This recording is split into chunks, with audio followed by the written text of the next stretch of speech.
Hello everybody. आज मैं पुनः अपने छठे सेमेस्टर के छात्राओं से मुखातिब हूँ।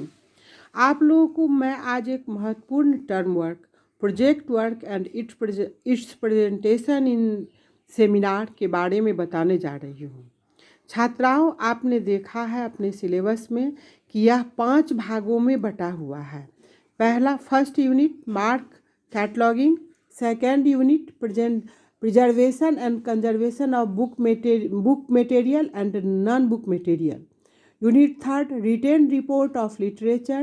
Unit 4 users approach. Unit 5 to be updated by the teacher. इस प्रकार हम लोग पाते हैं कि हम लोग के सूचना केंद्र में जहाँ के लिए आपको तैयार किया गया है, इन्हीं 4 कामों को होता है।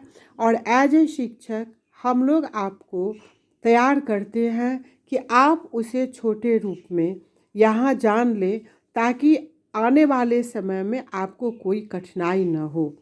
अतः यह सबसे महत्वपूर्ण पक्ष है, क्योंकि यह आपके पूरे प्रशिक्षण की संपूर्णता को स्पष्ट करता है।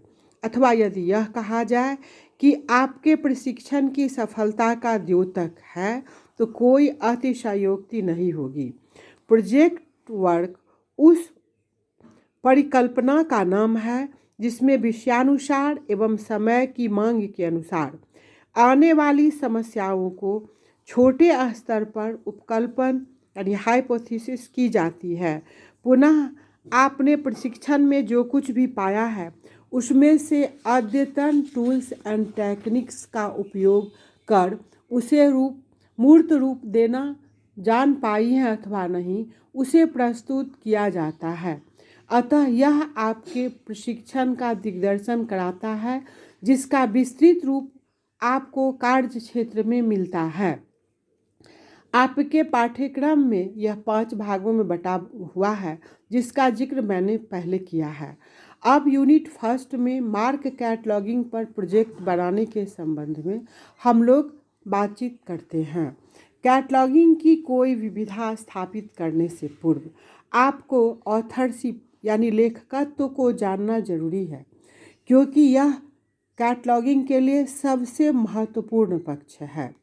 ऑथरशिप का तात्पर्य पुस्तक के रचयिता से है, जो किसी कृति में दिए गए विषय वस्तु थॉट कंटेंट की धारणा अथवा बौद्धिक विचारों से बनी रचना के लिए पूर्णतः उत्तरदायी होता है। बिना लेखक के किसी पुस्तक की रचना संभव नहीं है। ठीक उसी प्रकार बिना उत्पादक के किसी सूचना का उत्पादन भी संभव नहीं है। यह लेखकत्व कई प्रकार के होते हैं, जिसमें आप लोगों के लिए 2 ही महत्वपूर्ण होते हैं। पहला सिंगल और पर्सनल ऑथर, व्यक्तिगत लेखक, और दूसरा कॉर्पोरेट ऑथर, सहकारक लेखक। CCC यानी CCC के नियम क्रमांक MD 11 के अनुसार यदि पुस्तक व्यक्तिगत लेखक से संबंधित है, यानी कोई एक ही व्यक्ति इसके लिए जिम्मेदार है, तो शीर्षक अनुच्छेद के लिए उस लेखक के नाम का वर्णन किया जाता है। CCC के नियम क्रमांक MD 21, MD 23, JA 5 तथा JA 6 के अनुसार बहुशब्दीय लेखक नाम का उपकल्पन निम्न प्रकार से किया जाना चाहिए। पहला प्रविष्टि पद इंट्री एलिमेंट, दूसरा गौण पद सेकेंडरी एलिमेंट, तीसरा व्यक्ति साधक पद यथा जन्म वर्ष, मृत्यु वर्ष इत्यादि। इसे निम्नांकित उदाहरण द्वारा भी हम अच्छी तरह से समझ सकते हैं। पंडित जवाहरलाल नेहरू उनका सरनेम है। सबसे पहले इसे लिखते हैं, उसके बाद अंडर ब्रैकेट जवाहरलाल लिखते हैं। रंगनाथन श्याली रामामृत, आप देख रही हैं, रंगनाथन उनका सरनेम है, श्याली उनके गांव का नाम है, रामामृत उनके पिताजी का नाम है। अतः अंडर ब्रैकेट इसे लिया गया है। पुनः 1892 में उनका जन्म हुआ और 1972 में उनकी मृत्यु हुई। उन्हें लिया गया है अंडर ब्रैकेट और इस तरह से व्यक्तिकरण कर दिया गया है। अब मार्क प्रोजेक्ट पर आते हैं। मार्क का पूरा नाम है मशीन रीडेबल कैटलॉग, यंत्रेण पठनीय प्रसूची। लाइब्रेरी ऑफ कांग्रेस द्वारा अपनी सेवाओं को स्वचालित करने के लिए सन 1963 में गिलबर्ट महोदय की अध्यक्षता में एक समिति का गठन किया गया और इसी समिति के रिपोर्ट पर इस दिशा में कार्य प्रारंभ किया गया। सन 1966 में मार्क 1 को पायलट परियोजना के रूप में प्रस्तुत किया गया। इस योजना के लिए 16 पुस्तकालयों का चयन किया गया। इसका मुख्य उद्देश्य लाइब्रेरी ऑफ कांग्रेस द्वारा मार्क डाटा अन्य पुस्तकालयों को देना था, अर्थात रिसोर्स शेयरिंग इस क्षेत्र में करना था। इसके सफल कार्यान्वयन के बाद मार्क 2 सन 1969 में लॉन्च किया गया। मार्क प्रारूप के 3 मुख्य क्षेत्र हैं जो निम्नलिखित हैं। पहला लीडर, दूसरा अभिलेख निर्देशिका रिकॉर्ड डायरेक्टरी, तीसरा विभिन्न क्षेत्र वेरिएबल फील्ड। पहला लीडर, यह प्रथम अग्रणी क्षेत्र होता है जिसमें सूचना प्रदान करने हेतु मूल रूप से नियंत्रित सूचना का उल्लेख होता है। दूसरा अभिलेख निर्देशिका रिकॉर्ड डायरेक्टरी, यह अभिलेख में वेरिएबल क्षेत्र तथा उसकी स्थिति को दर्शाता है।